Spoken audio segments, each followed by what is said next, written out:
Well, good evening, everyone. I'm John O'Loughlin, and welcome to my channel. It's called McDuff Live. And tonight, I'm looking forward to another discussion with Paul Gallagher. Paul Gallagher, who is the economics co-editor of Executive Intelligence Review, the ER publication that you can review at larouchepub.com. And that's something I do quite frequently because it's full of interesting stuff. Well, we got to know Paul a bit last month when we started our series with the EIR folks on Friday night. I'm kind of calling it "Lend Me Your EIRs," and tonight they're allowing us to interview Paul Gallagher. Paul Gallagher is one of the authors of this very successful book that they published called "The Great Leap Backward: LaRouche Exposes the Green New Deal." It's a fantastic book collection of essays, and the economy, which is our subject tonight, is the subject of the essay on page 68, and it's called "A Disaster for the United States Economy." A lot of people see a disaster coming, Paul Gallagher, and let's start with that. Your essay was back in February, and things have either gotten better or worse or gone sideways. How are things going from the economics point of view and from where you sit at EIR? I have a lot to say to you on that. I'd like to, if you'll permit me, just first to mention that tomorrow we have a conference all day. The Schiller Institute, in which I participate, has a conference all day which grew out of a call that Helga Tepler-Rouche made for the end of the sanctions, the economic sanctions, which are being placed on more and more and more. That's the title of the conference. But it grew out of a call to stop sanctioning other countries' economies and stop punishing the people of those countries in order to try to somehow destabilize the governments of those countries. And, the way in which that is making the danger of a war more serious. So we've got speakers from all over the world in two panels tomorrow speaking in that conference. It'll be on the website of the Schiller Institute.com. But I mention that so that your listeners, who I hope are all in the finest fettle they could possibly be, that they will understand that we're not simply working on one issue in the way that many organizations do. This is something, the Green New Deal, as it's called, or the Great Reset, as the World Economic Forum like to call it, that very much involves strategic stability, or the opposite of stability in the world, because the countries that have been identified as powerful holdouts against the Green New Deal, namely China in particular, Russia in particular, those two countries to a great extent are being punished, or there's an attempt to punish them for not going along with it. If you look at the projects that China invests in outside China, so-called Belt and Road, one of the first things that Joe Biden's Secretary of State did when he came in was to say, look, we're not going to stand for China building projects with dirty technologies in the Belt and Road, meaning coal. There's certain other technology, but above all, meaning coal. We're just not going to stand for their using coal in these power projects. This kind of thing is, as it accumulates, as more and more sanctions and confrontations take place, begins to be very dangerous. So really, people in America have to decide if you think that it's worth risking going to war with other major powers to defend the policy which is going to throw our economy into depression. Are you ready to fight for old man famine, which is really what you're doing with this kind of use of sanctions and confrontation? So it's not just one issue. But I don't mean to duck your initial question, John. When I was on last, we had just brought that report out, and lo and behold, that title in my article there, "A Disaster for the U.S. Economy," had just been blown up really in everyone's faces in Texas, because the model of the Green New Deal is to install a huge amount of wind and solar power, taking up a tremendous amount of land area to do it, and to back that up with an equally tremendous amount of gas turbine power. That's the Green New Deal model. Wind and solar, as much as they'll produce, which is often not very much, gas turbine power plants as the backup. That manifestly failed in Texas. It broke down, particularly under conditions of electricity deregulation. It completely broke down. At least 45 people froze to death or died in their cars of carbon monoxide poisoning, trying not to freeze to death. And there was a complete blackout that lasted for the better part of 3 days in a very significant part of Texas, where they had this model operating. And just the summer before, the same thing had happened, but it was hot weather in California with regional blackouts, because they insist that the only kinds of power they'll allow to have on their grid in California is wind and solar and natural gas. But they even want to, they even started to shut down the natural gas plants. That's when the blackouts hit. So we had the thing demonstrated in 2 states in a row that the same kind of instability of the electric grid, same kind of blackouts and power failures over a wide area that we've seen in Germany, which led the way into this Green New Deal, and in Denmark, the other country which did it, were hitting us. And next are coming the kind of electricity prices that they have in Germany and in Denmark, 35 cents to 45 cents per kilowatt hour for retail and business customers buying electricity in those countries. That's average. Those are averages compared to the average here recently of 11 to 12 cents per kilowatt hour in the United States. This is 3 times, 4 times. Those people and businesses are being looted for the privilege of having an unstable power grid and being told they can't produce cars after 2030. They can't produce diesel cars immediately, and so on and so forth, and that they've got to withdraw fertilizer from their farms, withdraw capital inputs from their farms, above all, reduce livestock raising on their ranches and farms, so to the extent that the German farm organizations have been up in arms, and the Irish ones as well, the the French farmers with their tractors in Paris have all been uprising against this. And we're going to have some representatives of these German farm organizations speaking at that conference tomorrow, as well as at least one leader of one of the farm organizations here in the United States. This is really a kind of economic suicide. And if everybody can easily see, even in Texas, that if coal and nuclear had been the grid, had been the power fleet in Texas, they would not have had that 3-day blackout. They would not have lost the lives of 45 or more people. And the question then that I'd throw out is, why then, knowing that, has the installation of wind power speeded up in Texas since that event in February?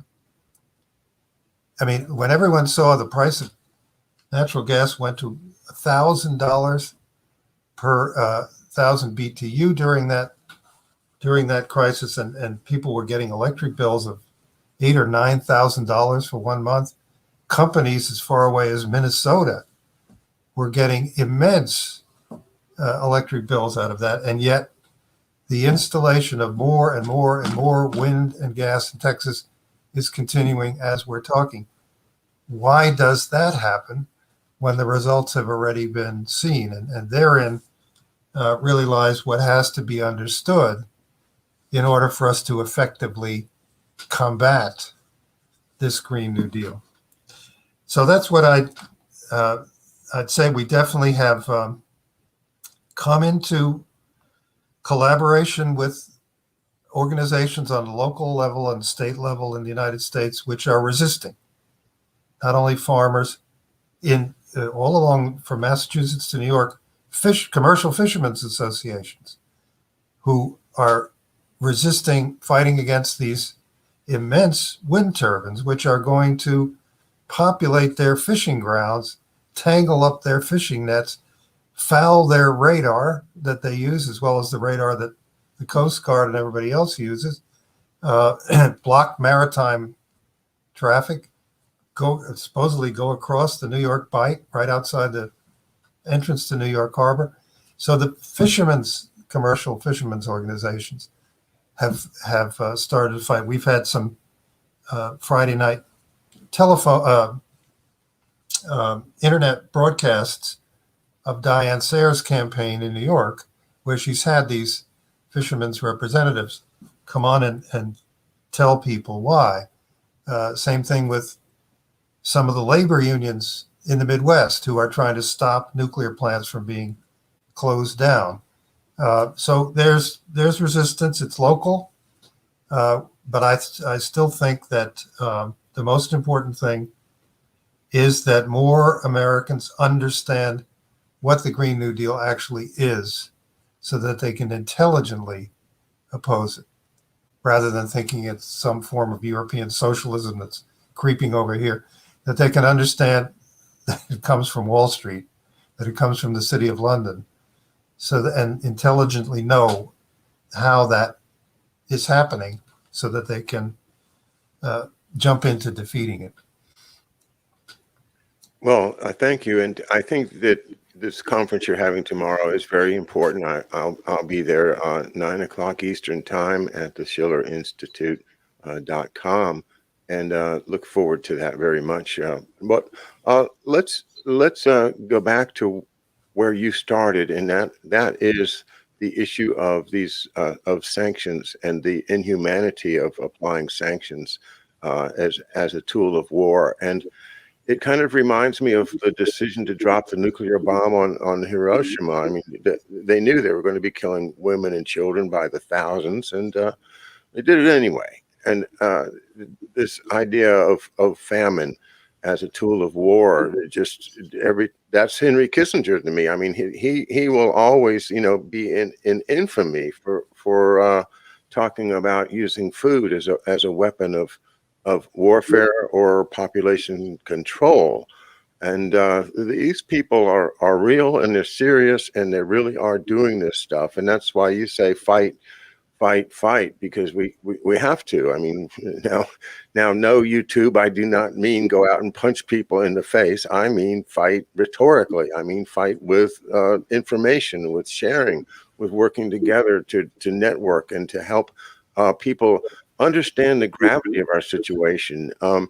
So actually, I had not expected to start with the idea of sanctions, but I'm sure the sanctions, as you were telling us, are also related to the Green New Deal. And I wonder if you could maybe join those two concepts together, which are the main things we're talking about here. Well, it's ironic you named Kissinger. What you said about him is absolutely true. But 3 days ago, and I guess he's in his mid-90s now, he's still sought out by certain think tanks and so on to propound wisdom to them, I guess. But 3 days ago, he said we've gone too far, particularly with regard to the attempts to punish and sanction China. We've gone too far. We're risking something which we have no means of de-escalating if it escalates, and therefore we have to find a way, he said, we, the United States, NATO, have to find a way in order to arrive at a modus vivendi, a kind of friendly competition or spirited competition, but nonetheless, we can't proceed with this confrontation.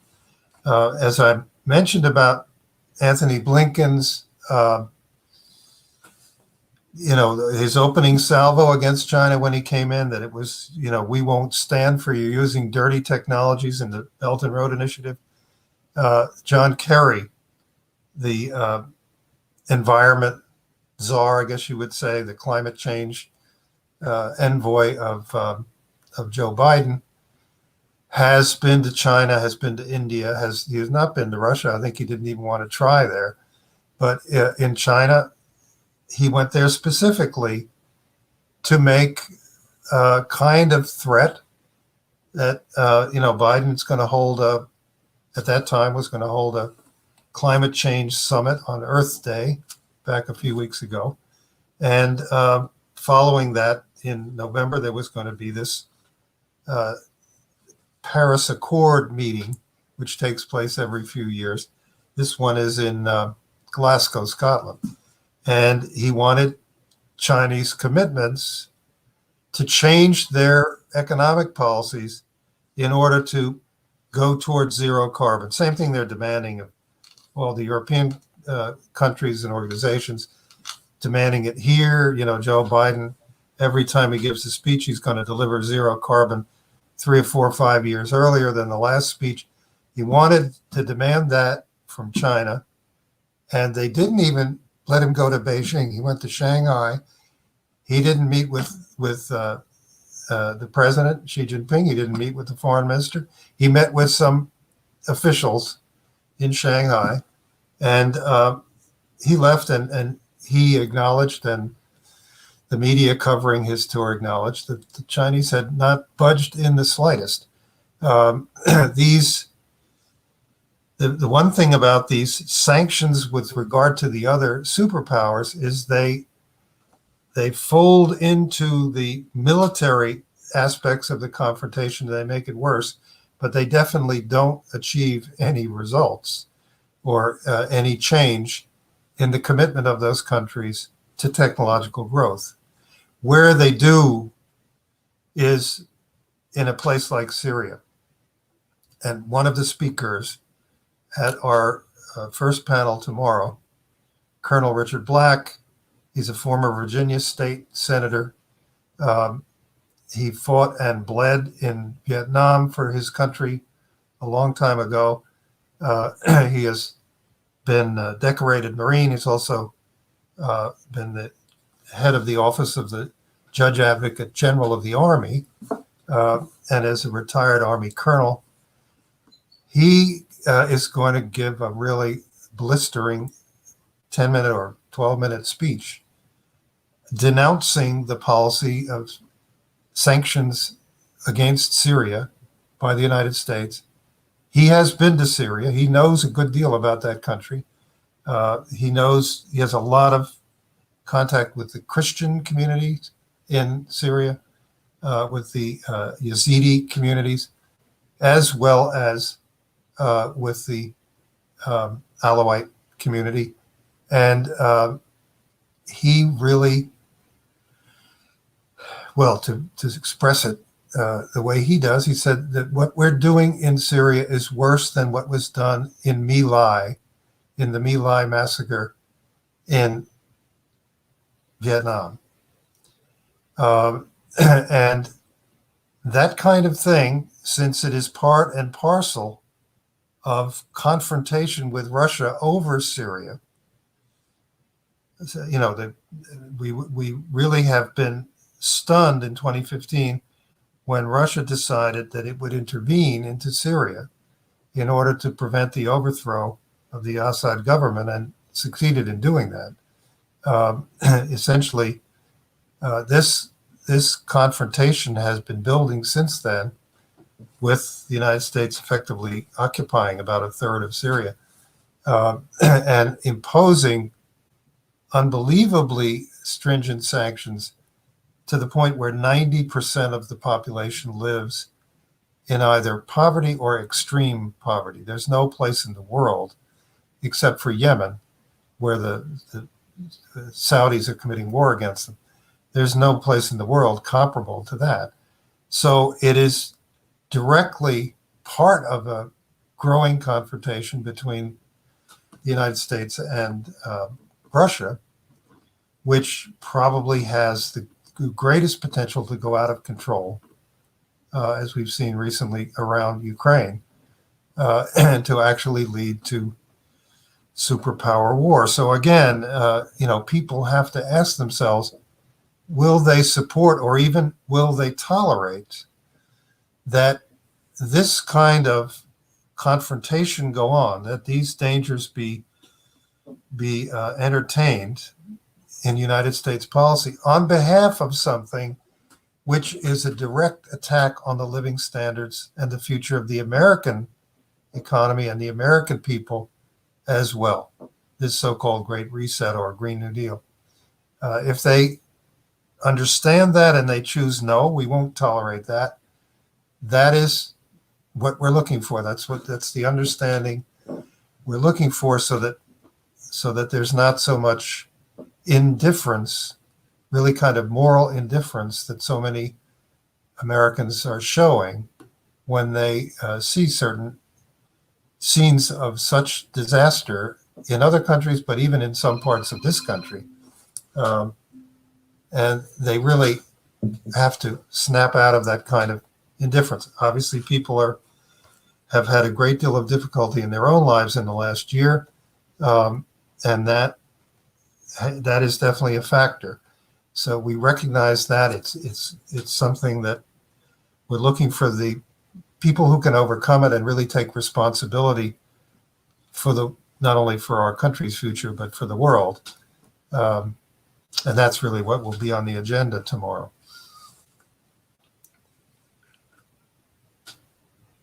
I'm going to turn to our conversation of yesterday when we were touching base, and I want to go back to the economy here for as much time as we can, because I think it's really also very, very important, maybe equally important, that people start to understand what's really going on with our economy. What your words were, that we need to campaign on principles to stop the speculative crash that's coming up. And I think that's pretty ominous. A speculative crash that's coming up. Well, the speculation seems to be there, but the idea of a crash is far from people's minds, just as the idea of being involved in a serious war is far from people's minds. If you don't mind, let's explore what you said about the banks and the 6 biggest banks and what's going on that can tell us, real facts that will lead us to understand what the problem is, and then if possible, we can try to find a solution. Yesterday, the Federal Reserve published a report they do annually. This one was called the Financial Stability Report 2021. Usually these are pretty sunny affairs, happy talk. But here's what the deputy chair of the Federal Reserve, the economist Lael Brainerd, she wrote a kind of release statement, a kind of statement of the governors to go along with the release of the report. And here's what she said. The combination of stretched valuations with very high levels of corporate indebtedness bear watching because of the potential to amplify the effects of a repricing event. A repricing event. This is a little bit. Are they trying to put me to sleep? Because all of those $10 words add up to very little actual information that make sense to me. Well, what are they really saying there? Well, she's going to go on here, but you keep in mind when you hear NASA or SpaceX talking about a bad outcome of a launch, they'll say there was a rapid, unplanned disassembly of the rocket. That means the rocket blew up. That's the kind of thing that you're hearing here about a repricing event. She goes on to say, the report describes the failure of Archegos Capital Management. This was back in April, and the associated losses at a number of large banks. It highlights the potential for non-bank financial institutions such as hedge funds and other leveraged investors to generate large losses in the financial system. The Archegos event illustrates the limited visibility into hedge fund exposures and serves as a reminder that available measures of hedge fund leverage may not be capturing important risks. And the report itself, that was her cover letter, so to speak, the report itself that says, should risk appetite decline from elevated levels, meaning should everybody and every investor and every bank and hedge fund in the world suddenly get a little bit nervous about immensely risky speculative investments and pull back from them, should that happen, quote, a broad range of asset prices could be vulnerable to large and sudden declines, which can lead to broader stress to the financial system. I mean, that is really talking about the warning about the potential of an rapid unplanned disassembly of the rocket. They're saying here, holy crap, this bubble may be about to blow. Now, we were talking yesterday about what this bubble looks like.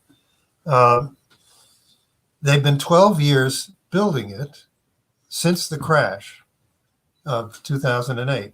By they, I mean the central banks, with their quantitative easing programs, their constant printing of money, their constant printing of more and more reserves for the biggest banks, which reserves turn into deposits at those biggest banks, but deposits associated with speculation. Constantly doing that and holding interest rates down at zero now for more than a decade. This kind of central bank policy has never really been seen before. And the experience that these banks and financiers have had, that there has never been any recovery in any real sense in those 12 years from the 2008 crash, now nearly 13 years. There has never been any growth in productivity in the economies of the United States and Europe during that period of time.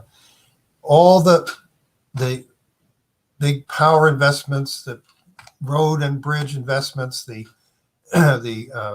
Tennessee Valley type water management investments, the anti-flood protection investments, all these new infrastructure investments, and I definitely include in that in the space program and space colonization, they just have not appeared in the entire period of time. Those things that you would expect might cause a recovery in the economy from that crash and the economic collapse that followed in 2009 in particular. So that you've had a tremendous amount of misemployment, effective unemployment throughout that entire period of time, no change in productivity, and with interest rates at zero and constant printing of money by the trillions and trillions, it has made speculation a great deal more profitable than productive investment. So you've reached a point now, which is almost unbelievable in the condition of these big six banks, as they call them, and they call them Wall Street banks. A lot of them have moved off Wall Street. Bank of America is elsewhere. Wells Fargo's in California. The New York Morgan Stanley, Goldman Sachs, and so forth, they moved uptown. But those those biggest 6 banks now have more than twice as much in deposits as they do in loans outstanding to the economy. That's an absolutely unbelievable situation in the banking system. They're so extreme that if you take all 5,500 banks in the United States combined, there are still more deposits than loans. And this is, as I think everybody knows, if they know one thing about banking from It's a Wonderful Life onwards, it's that banks always have more loans out than they have deposits to cover them. No, these banks have more than twice as many deposits as loans. And why are they not lending them to the economy? Because for a dozen years, they have been handed those deposits by the printing activities of the Federal Reserve, quantitative easing, and that has been much more profitable for them to invest them in speculations of many kinds. They've sort of avoided the openly mortgage bubble speculations that crashed in 2008, but every other kind of speculation. And the difference in those excess deposits that those banks have has reached $2.7 trillion just for those 6 banks. So what are they going to do with it? They are looking for it. They know it's going to crash. I mean, in their rational moments, they know that this kind of thing cannot be sustained indefinitely. And now even the Federal Reserve is telling them the warning signs of a crash of this bubble are there. They're visible to see. All it would take would be for something to cause a beginning of a pullback out of some of these speculative investments, and the whole thing will go. Well, in the case of Archegos hedge fund, which the Federal Reserve is discussing there, that's exactly what happened. This was last month. This hedge fund essentially vaporized about $50 billion in speculative stock values all at once, liquidated itself, went out of existence. The big banks have so far acknowledged at least $10 billion in losses in that one event. And many observers think that the losses are more like 100 trillion from that one event. If you take the 25 or so biggest banks, the so-called primary dealer banks in the United States and in London and Frankfurt.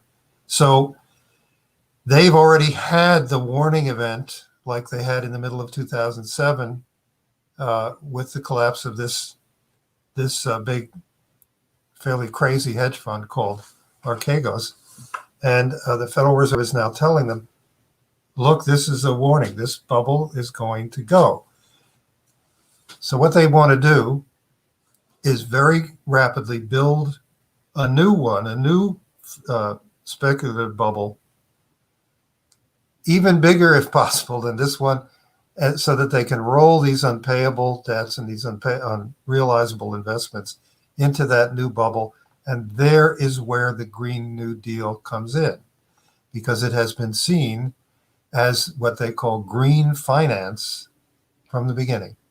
And they're now, you can hear them talking from Prince Charles on down about how there is $30 trillion in private capital around the world ready to invest in the Green New Deal. And this will sweep aside all possible obstacles, this amount of capital going into it. And if we do it rapidly, we're going to be able to, at the same time, make a great deal of money out of driving the economies of the advanced countries back 100 years.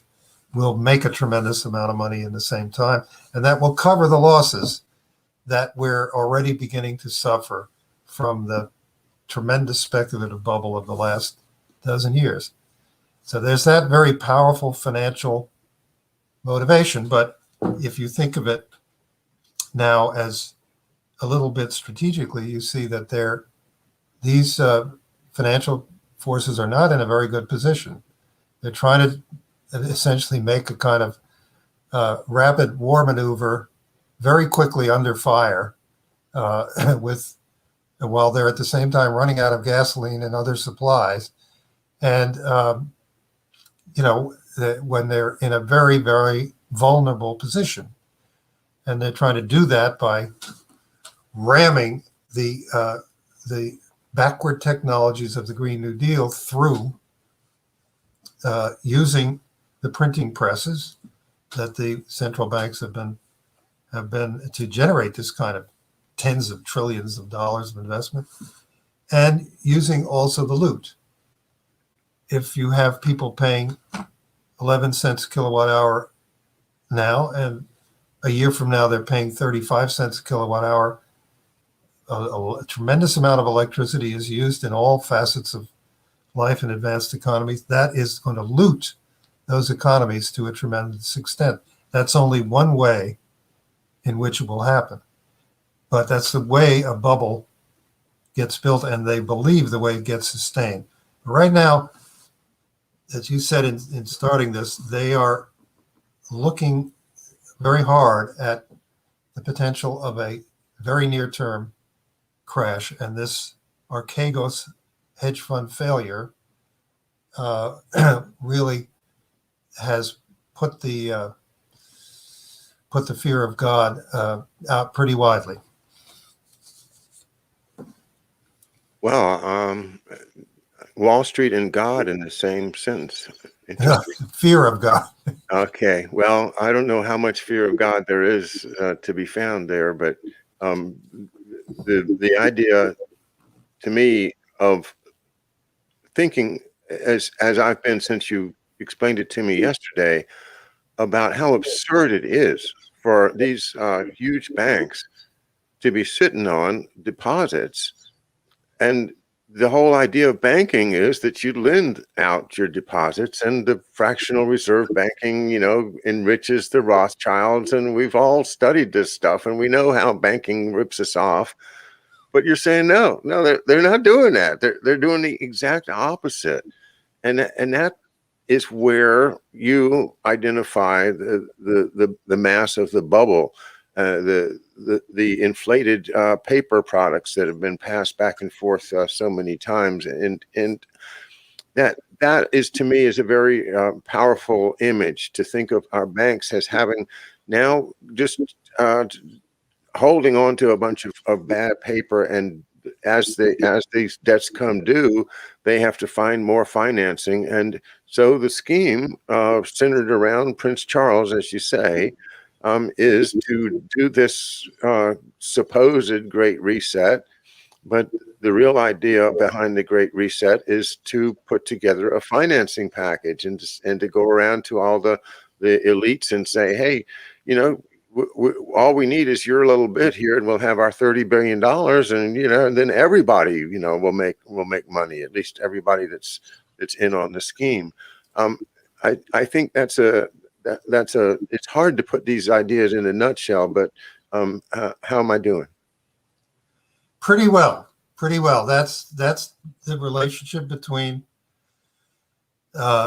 looting on the one hand, financial looting on the one hand, and pushing an economy backward on the other.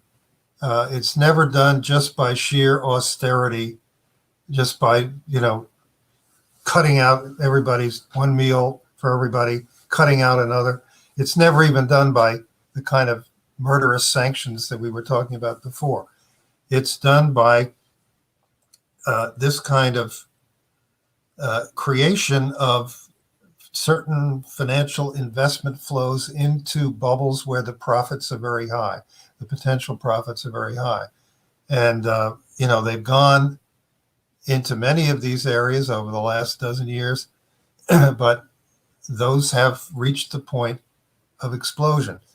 And now, under a lot of pressure, they have turned on their own fire hose and just pouring the trillions, they think, over the next 2-3 years into all of these wind farms, solar or wind parks, solar farms, investments in carbon capture and farming, There's a tremendous amount of money they can make they think in setting up these carbon offset markets where people get paid not to produce. Already this pitches out to all the farmers all over the United States.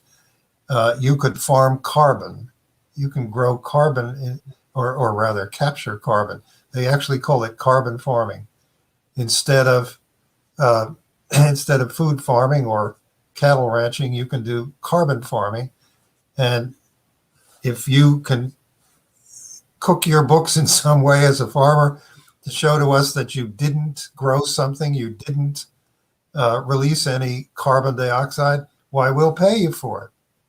So, part of the reason that the farm organizations have resisted this very quickly all across Europe, in India, where they've been having huge demonstrations for months and months and months, the farmers have, and in the United States, is that they're used to this kind of scam coming from the big food cartels.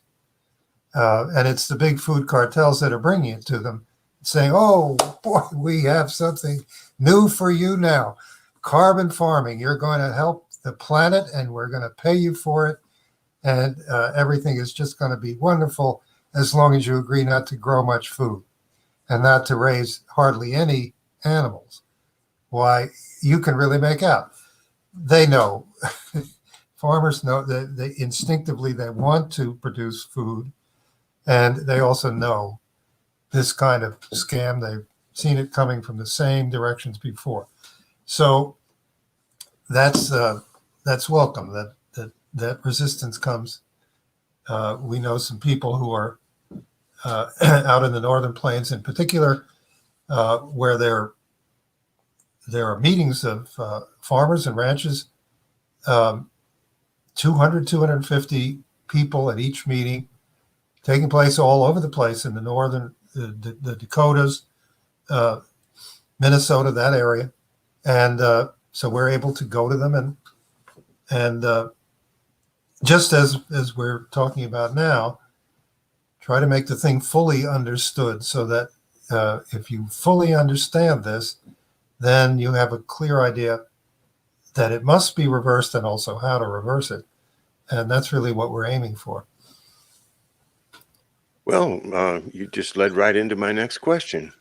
Marcia Maluk was bold enough to tell me that you were going to help us understand how to turn it around, how to solve it, how to make it better.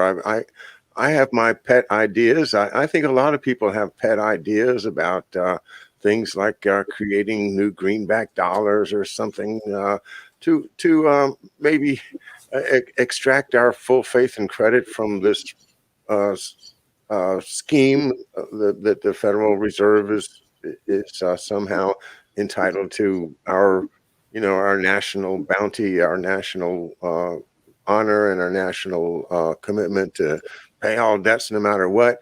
I think they've worn out their welcome. But that's just me. Let me shut up and ask you to tell us what you see as a real possibility of saving us from this looming disaster. Well, the steps start very simply, and I'm not saying that they're going to be easy to get to, especially now with the U.S. Congress having become so distant from the population under these claims of security and so forth.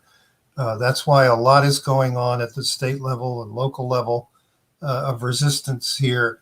And a lot of these steps are being discussed with people, for example, in the Texas legislature, both last month and again next week. We'll be having a lot of meetings doing that. But the Congress has really receded behind the National Guard at their doors of their buildings, and they're hard to talk to. So I'm not saying this is going to be simple, but the first step, if you think of those banks on Wall Street with twice the deposits as they have outstanding in loans, speculating with those deposits, that's against the Glass-Steagall Act. That's exactly what the Glass-Steagall Act was passed to outlaw in 1933. So you start by breaking up those banks. They are at the core of this problem. Both their practices and their power, including political power, lie at the core of this problem. So you start by breaking them up so that the commercial bank, even if it has a very large number of deposits, has only one thing to do with them, and that is to make loans to household businesses and so forth.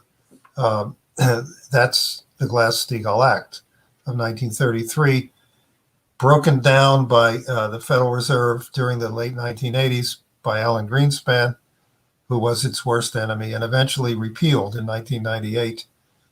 And it took only 9 years after that for the worst global financial crisis since the Great Depression, really financially the worst financial crisis ever, to hit, to start in those very banks.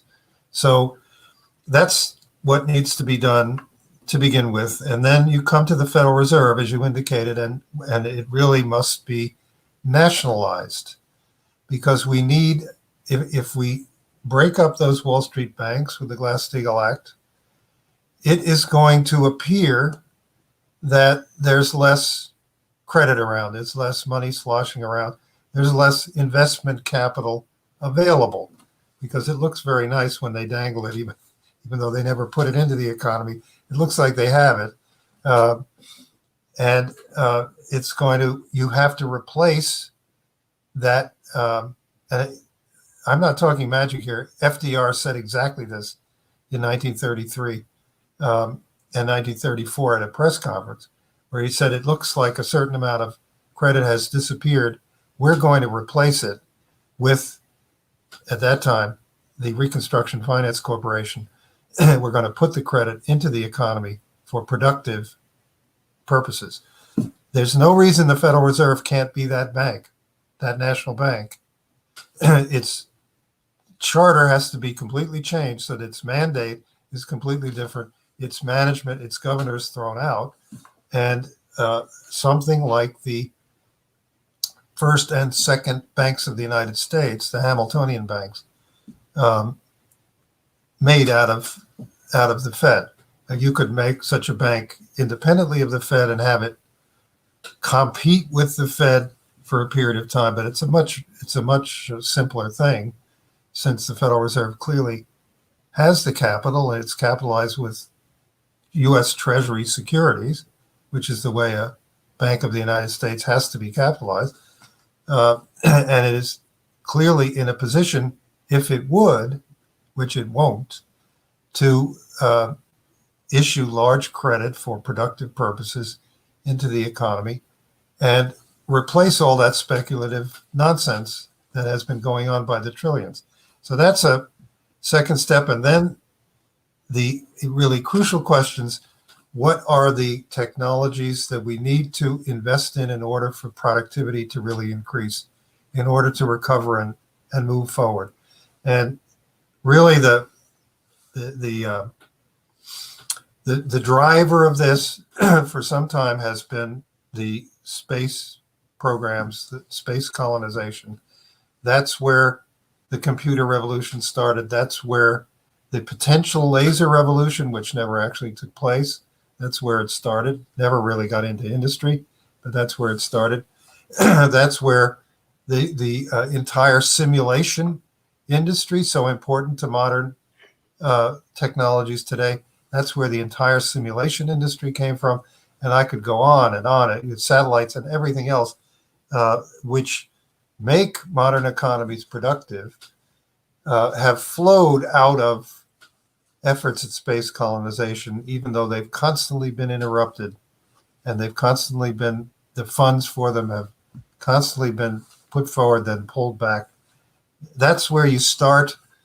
We also think that a crash effort to develop the next frontier of energy, which is fusion power, fusion energy, and the technologies associated with it, which are generally called plasma technologies, but also include the range of energy beam technologies. People think of lasers, and there are many potential applications, but there are many other directed energy beams of the same kind. And tremendous things come out of the a revolution in plasma technologies.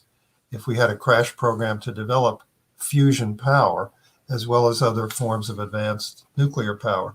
Those are just some of the drivers of where investment should go in order to raise productivity fairly quickly in industry across the United States and Europe, and in the infrastructure that needs to be built. This is where new technologies go. They go into infrastructure first. In the infrastructure that needs to be built, we have to consider that most of the world doesn't have decent hospital and clinic and healthcare systems. Nothing has been clearer over the last year than that most nations in the world don't have the kind of public health and hospital systems which can deal with a pandemic. And I include there the United States of America, which had to be drastically and quickly helped out by the Army in order to even have the temporary hospital facilities which were necessary, and it could have been much worse. But in the majority of nations in the world, as we see in India right now, the terrifying epicenter of this pandemic now, just don't have the clinics, the hospitals, the trained medical personnel en masse, the industries specialized in things like protective equipment, oxygen, and so forth. Even the transportation, as they're finding now in India, to get the oxygen cylinders being donated out to the rural areas where the people are getting sick. This India is a very large democracy and a country with, in certain ways, a very developed economy, but it does not have the kind of public health system which a country must have. So if we start with that huge task of infrastructure investment worldwide, we've got probably 115 to 120 million jobs, productive jobs, will be created around the world just doing that. 5 or 6 million of them here in the United States, just doing that, as well as many people being trained in the elements of medical care and medical science. That would be a tremendous advance. Helga Zeppler-Rusch and the Schiller Institute have been calling for that since January of 2020, since the very first appearance of the very first cases of the pandemic, at least that we knew about. We saw that was going to be a terrible vulnerability all around the world, and that was the way to meet it. So starting with breaking up the banks and creating a credit institution, we think that's the way to go. But again, that's not immediately in front of us as an easy task, because we really need to rouse people from a certain amount of moral indifference that has taken hold of them, perhaps in the face of so many disasters, and get them to be optimistic enough about their own ability as citizens and their responsibilities as citizens that they can really take this on. Well, I'm going to venture a question from my wife, which I think might be interesting. She heard me repeat, maybe not quite accurately, your facts about the 6 largest banks, and she said, "Who are the 6 largest banks?" And she went to Google or somewhere, and she came up with a list. And there's 2 lists. There was one list by assets and the other list by capitalization. And the one by assets, 5 out of the top 6 were Chinese. Yep. These are huge piles of capital, at least on the books.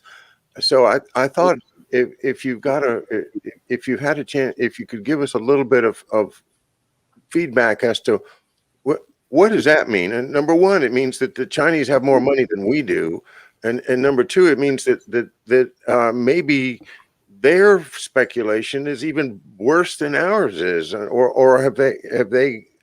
What's the effect of having all that money on the books in China exceeding the amount in our banks?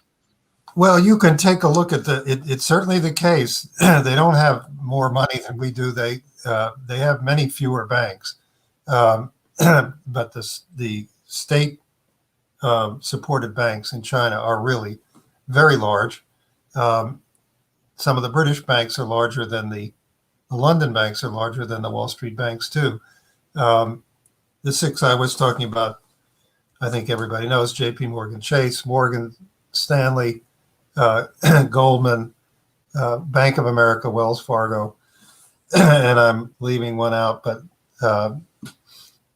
because I can't really recall which five I've named. But the Chinese ones, Chinese banks, the Chinese central bank has a very different policy, and therefore over the last 15 years, and therefore the Chinese state banks have had a very different policy, as evidenced by the fact that most of the economic growth in the world, and this is acknowledged by everyone, anywhere from 30 to 50% of the growth in the world at any given time since the crash of 2008 has been coming from China, because the policy there is one of directed investment, and they really focus on infrastructure, productive economic infrastructure.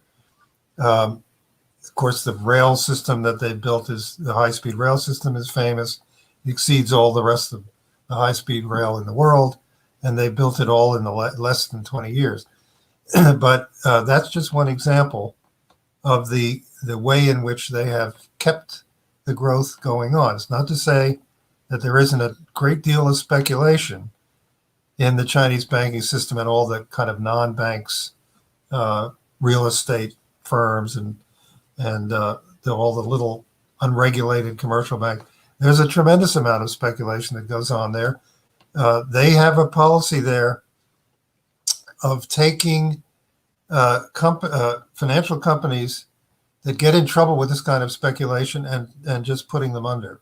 The bailout, until now at least, has not existed in the last 15 years in the Chinese banking system. They just bankrupt them.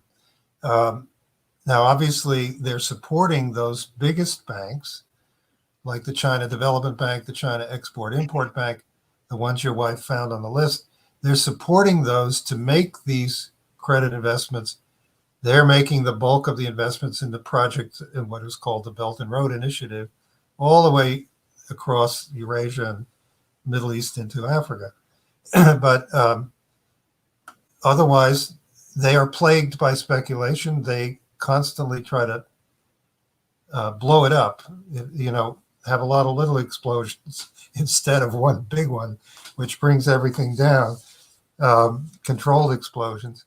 And otherwise, what it means is that there is a potential collaboration there in generating credit for productive investment in third countries. And we've had spokespeople from China, very expert people at our conferences, say right out, there's all this development capital that's needed. We cannot provide it. We need help from other nations in providing it. They're as much as saying we need the United States to help provide this capital. But there is a collaboration to be had there. It's easy to think of collaboration in going to Mars and developing the moon, but it's also potentially right there in developing Nigeria or any number of countries in Asia or in South America, in developing Mexico even, and the kind of infrastructure projects that could really put people productively to work in these countries from which they're migrating across our southern border, and put a lot of them to work. So there's a big opportunity there, and when it comes to generating that kind of credit, like for the hospital and health system, creating a modern health system in every country, then you really need many trillions to be invested in.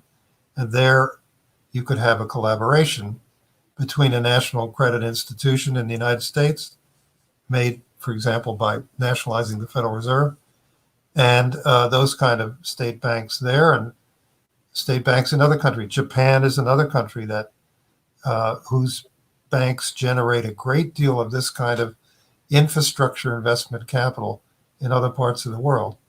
That's what we should be concentrating on. Well, wouldn't it be great if America was actually doing what America was supposed to be doing all along, and that is to, enhance the lives and the potentials of our people, and thereby enhance the quality of life in the world. We could get back to it. We need to have the willingness, and in order to get to that willingness on the part of our government, we have to have an enlightened population. And I don't know anybody that's working harder to enlighten the population than the folks at the Schiller Institute and the LaRouche organization. Folks, support this effort tomorrow morning, 9 a.m. Eastern Time at schillerinstitute.com. Paul Gallagher, thank you so much tonight. It's been very enlightening for me, and I love your idea about taking over the Fed as a national government bank. That's something I'm going to explore, and all the other great ideas tonight. That's what we have to do: keep talking, keep sharing the thoughts of people that have really spent the time to dig into it, like Paul Gallagher. Thanks again, Paul. We look forward to talking to you again soon. Thank you very much, John. It's been a pleasure. And I'll send you some thoughts of Lyndon LaRouche from times gone by about exactly that, nationalizing the Federal Reserve. Okay. All right. He's the one I got it from. All right. Thanks, everyone. Good night now.